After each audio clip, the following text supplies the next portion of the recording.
চশমা museum, a house of world class, জলট্যাক মোড়, বহরমপুর মডার্ন হোটেলের সামনে। মুর্শিদাবাদের জনসভা থেকে রাজ্যের শাসক দল ও মুখ্যমন্ত্রীকে কড়া ভাষায় আক্রমণ করলেন রাজ্যের বিরোধী নেতা শুভেন্দু অধিকারী।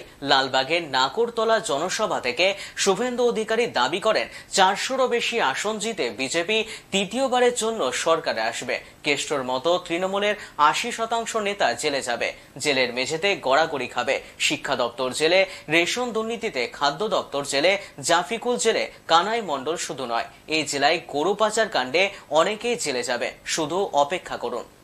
সবকা সাথ, সবকা বিকাশ, সবকা বিশ্বাস, সবকা বাংলার অগ্নিকন্যা রাজনীতিতে বিশ্বাস করে। ভারতবর্ষে স্বাধীনতার ভীষণ দরজা দিয়ে এগুলো তো লোকসভা ভোটের আগে ইমেজ বিল্ড আপ করা, সবাই চোখ আমি সাধু এই করে 16, 11, 21 জিতেছে। এবারও আমি ভালো, আমি সৎ আর বাকি সবাই চোখ, এইটা প্রতিপন্ন করতে চাইছে। এই জিনিস বারবার খাবে না। মরণোত্তর ভারতরত্ন অনেকেই পেয়েছে, মরণোত্তর ভারতরত্ন ভারতবর্ষে অনেকেই দেওয়া হয়। কর্পূরী ঠাকুর পাওয়ার যোগ্য, গণ আন্দোলনের নেতা, পিছিয়ে পড়া মানুষের নেতা, হয়তো সঠিক সিদ্ধান্ত নিয়েছেন, এটা নতুন নয়। তার বাইরেও পরাক্রম দিবস 24 সালে মোদীজি করছেন। মোদীজি নেতাজি সুভাষচন্দ্র বসুর মূর্তি কর্তব্য পথে স্থাপন করে তার যে সমস্ত পাণ্ডুলিপি ফাইলকে প্রকাশ করার সাহস দেখিয়েছেন। নরেন্দ্র মোদীজি মন্দির হয়নি 14 সালে প্রধানমন্ত্রী হয়েছিলেন, মন্দির হয়নি 19 সালে প্রধানমন্ত্রী হয়েছিলেন। তাই নরেন্দ্র মোদীজিকে আবার প্রধানমন্ত্রী হওয়ার জন্য মন্দির তৈরি করার দরকার নেই। কিন্তু ভারতীয় জনতা পার্টি তার কমিটমেন্ট রক্ষা করেছে। ভারতীয় জনতা পার্টির এজেন্ডাতে 370 এবং 35 রেট এবং রাম মন্দির, এটা কমিটমেন্ট ছিল। ভারতীয় জনতা পার্টি তার ইস্তাহারের কমিটমেন্ট পূরণ করেছে। এটাই ভারতবাসী হিসেবে আমাদের পাওয়া।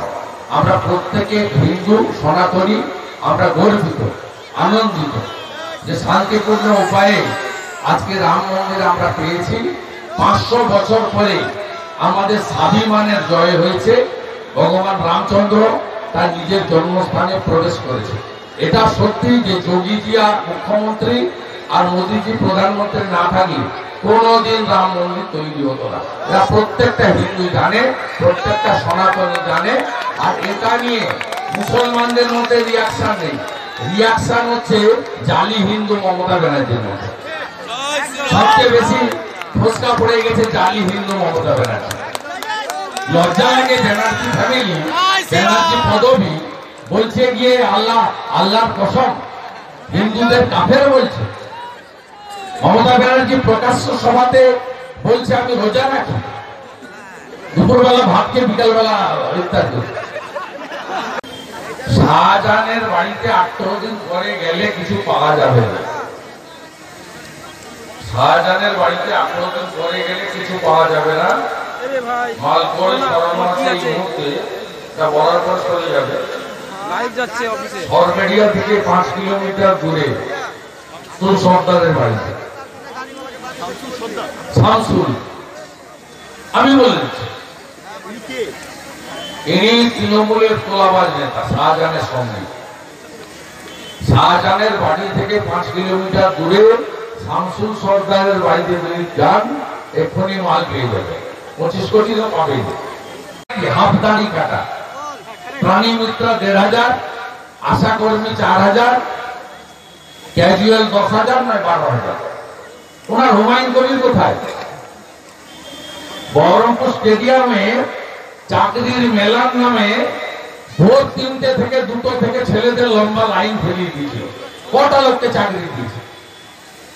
রেজিনগর শিল্প তালুক, রঘুনাথগঞ্জ শিল্প তালুক, এখানে ভোট এলেই বলে আম থেকে প্রসেসিং ইন্ডাস্ট্রি হবে, লিচু থেকে প্রসেসিং ইন্ডাস্ট্রি হবে। কোথায় কি করেছে 13 বছর? শুধু 6 লক্ষ পার্মানেন্ট পোস্ট আমি ক্যাবিনেটে ছিলাম, অমিত মিত্র অবলুপ্ত করেছে permanent post, lakh lakh post ফাঁকা আছে। বিজেপিকে আনুন, অবলুপ্ত হওয়া পোস্ট পুনর্জীবিত করব। ফাঁকা থাকা পোস্ট রাজ্য সরকারের শিক্ষক, শিক্ষাকর্মী, অধ্যাপক সব, গ্রুপ ডি সব 1 বছরের মধ্যে রেলের মতো ওএমআর সিটে ফেয়ার পরীক্ষা করিয়ে মেধার ভিত্তিতে আমরা নিয়োগ করবো। কথা দিতে পারি অন রেকর্ড। একটা অসভ্য পার্টি, বর্বর পার্টি, তাদের কাজই এটা। তাদের একটা ঝাড়ে আলাদা আলাদা বাস হয় না। তার ভাইপোকে দেখেছেন না, আমার বাড়ির কাছে গিয়ে পকেটে হাত ঢুকিয়ে বলছিল তোর বাপকে ডাক। ওই ভাইপো যে ঝাড়ে এই গ্রামের লোক আছে জিজ্ঞেস করবেন, সরল ঝাড়ে সরল বাস হয়, কাঁটা ঝাড়ে কাঁটা বাস হয়। তৃণমূলের ঝাড়টাই হচ্ছে অসভ্য, অর্বাচীন, উচ্ছৃঙ্খল, উন্মাদ। তাদের মুখ থেকেই ভাষাই বেরোয়।